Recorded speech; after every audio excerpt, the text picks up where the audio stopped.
When the heavens and earth fell out of rhythm, the kingdom trembled. Sages offered empty answers, but a quiet outsider revealed a path of patience and discipline. From that path came the truth that saved a people, and peace that endured beyond famine.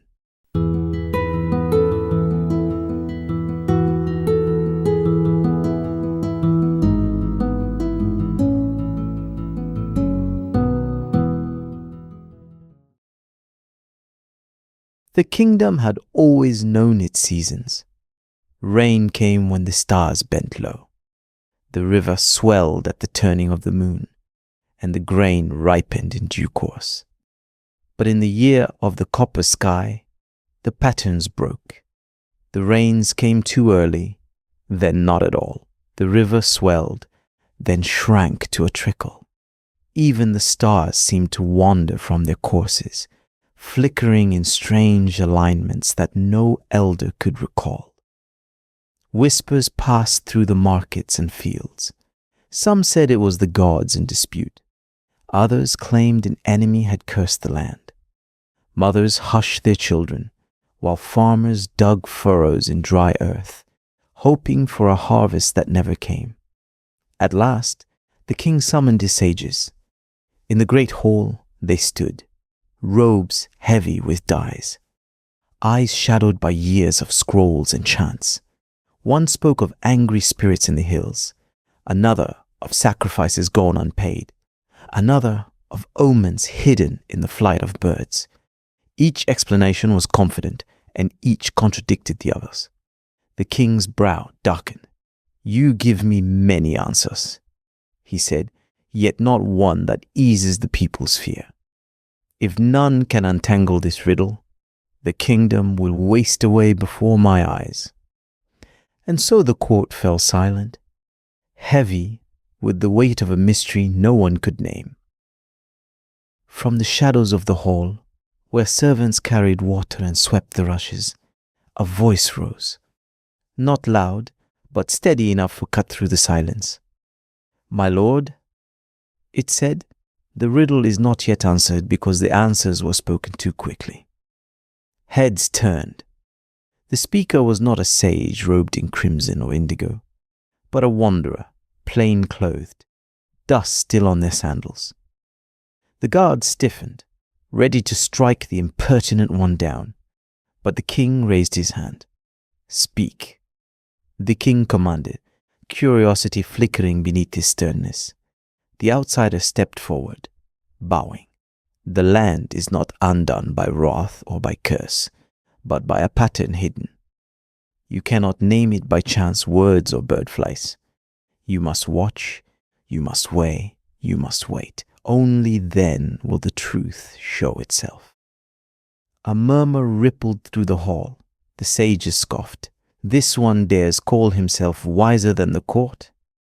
We have scrolls older than his years, prayers longer than his breath." But the king studied the stranger.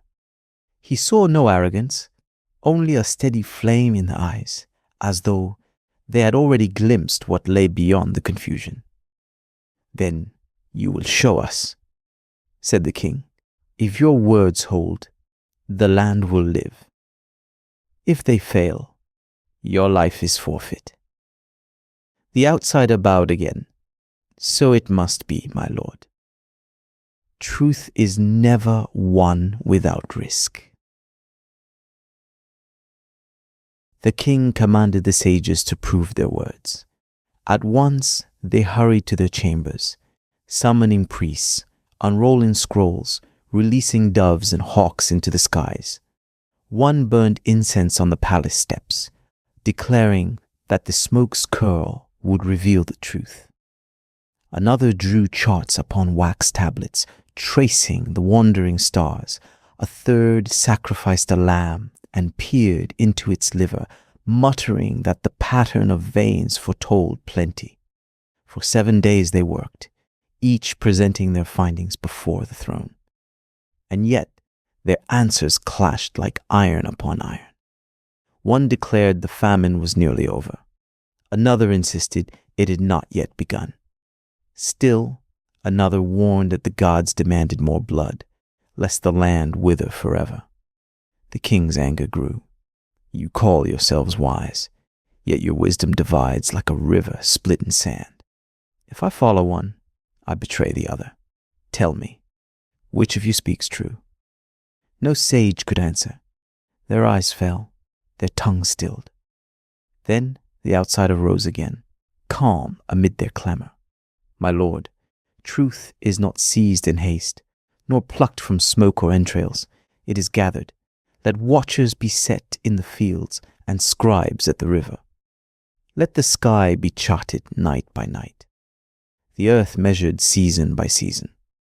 When the signs are written, weighed and compared, the pattern will rise of its own accord. Only then will the riddle break, the whole grew quiet. The king leaned forward. And how long must we wait for this pattern to show? As long as it takes, the outsider replied, for the land cannot be forced to speak. It will answer only when listened to. The king sat back, troubled yet thoughtful.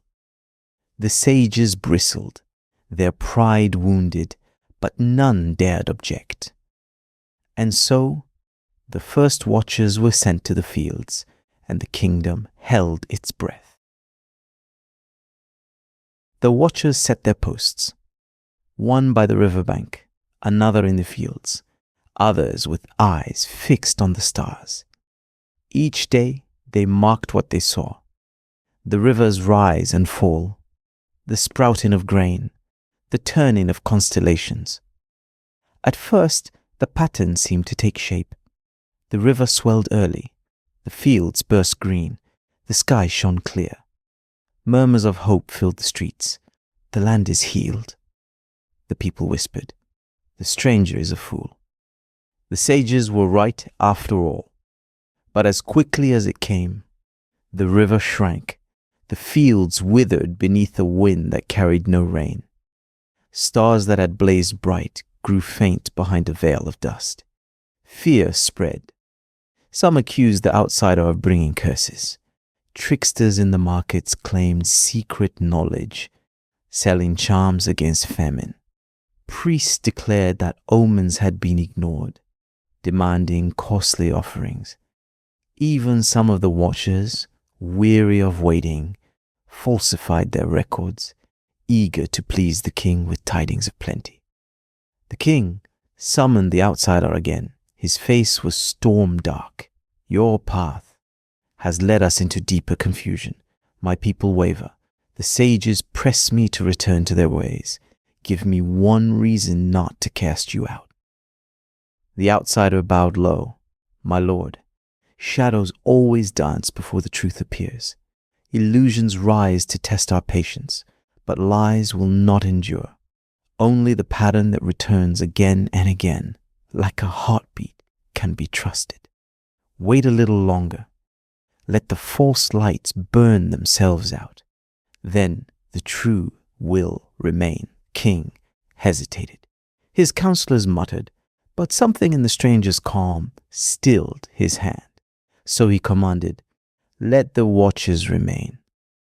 Let no word be trusted but what is seen with faithful eyes. And thus the kingdom pressed on, though doubt weighed heavy as stone. Seasons passed, and the watchers endured. They marked the swelling of the river, the rise and fall of grain, the shifting of stars. At first, the marks seemed senseless scratches upon parchment, but with patience, a rhythm showed itself. Years of fullness, then years of want, repeating like a hidden drumbeat beneath the world. The outsider unrolled the scrolls before the king. Behold, my lord, the land is not ruled by wrath or whim, but by breath. It exhales abundance, then inhales scarcity. If you prepare in the exhale, you will endure the inhale. If you waste when full, hunger will consume you when empty.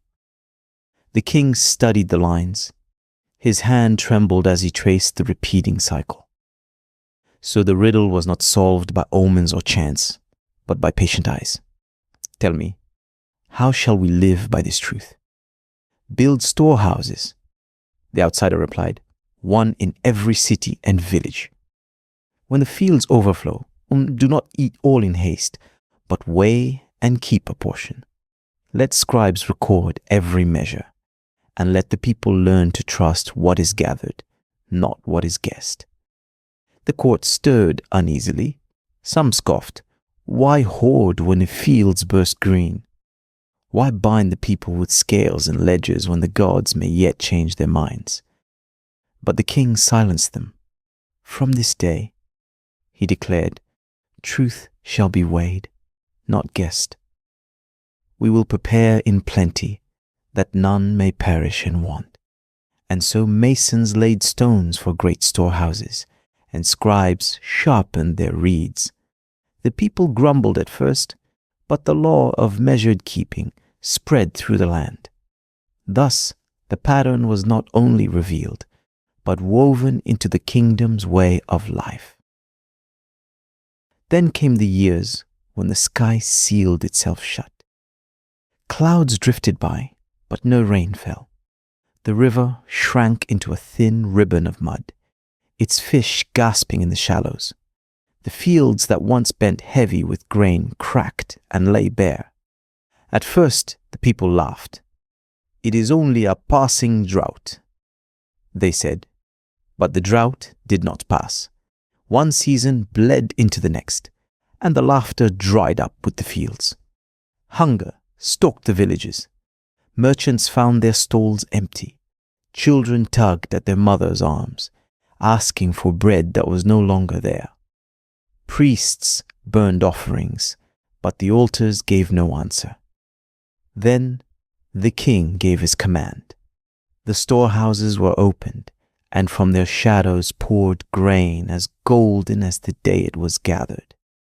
Scribes marked the portions, keepers weighed the measures, and every household received bread. The people wept, not only with relief, but with shame. They remembered their mocking words, their laughter at the towers of grain. Now, those towers stood between them and death. Even strangers from far kingdoms came to the gates, hollow-eyed, carrying whatever treasures they still held, begging for food. The king fed them too, for the storehouses still held. And in every village, voices whispered, the outsider was right. Truth was not won by chant or omen, but by patience, by watching, by waiting. The famine raged for 7 years, yet the land endured.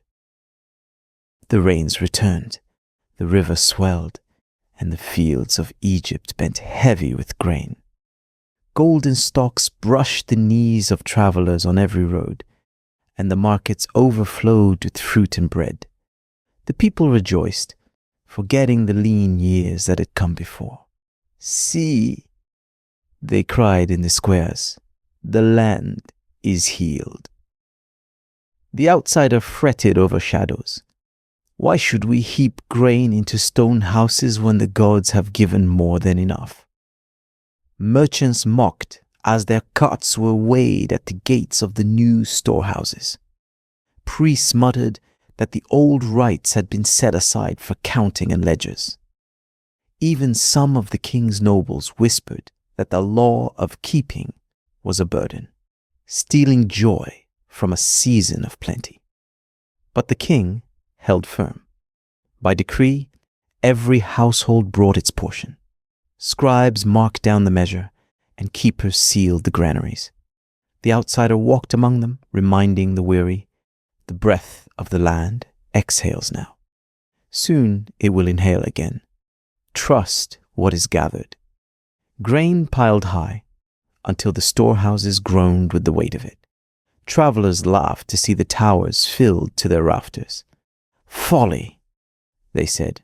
What madness to bind up the harvest when the earth pours forth without end. Yet still, the king obeyed the design, and the outsider kept watch. And the land glittered with abundance, even as the shadow of want crept closer, unseen. When the 7th year of famine ended, the rains returned. The river swelled again, the earth softened, and green shoots pushed through the soil. The people gathered in the fields, marveling at the return of life. But they did not rejoice as they once had, blindly and without thought. They remembered the hunger and the storehouses that had saved them. They remembered the patience of the watchers, the scales of the scribes, the steady voice of the outsider who had refused to bow to haste or illusion. In the great hall, the king summoned the traveler before the court. Once mocked as a stranger, now they stood honored. The king placed a seal upon their hand and said, "You taught us to watch with faithful eyes, to weigh what is real, and to wait for the truth to show itself. By your path, the kingdom has lived. From this day, let it be law. We will gather not only in fullness, but also in wisdom.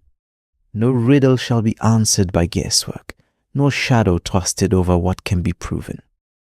The sages bowed their heads in silence. The people, once suspicious, now blessed the traveler's name. Years passed, and the land flourished.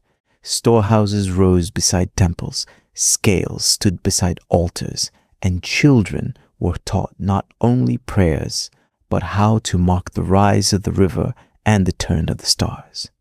The kingdom became strong, not because it had escaped famine, but because it had learned how to face it. And when new mysteries arose, as they always do, the people no longer trembled, for they had learned the way of watching, weighing, and waiting. Peace and prosperity filled the land, rooted not in chance or fear, but in truth faithfully pursued.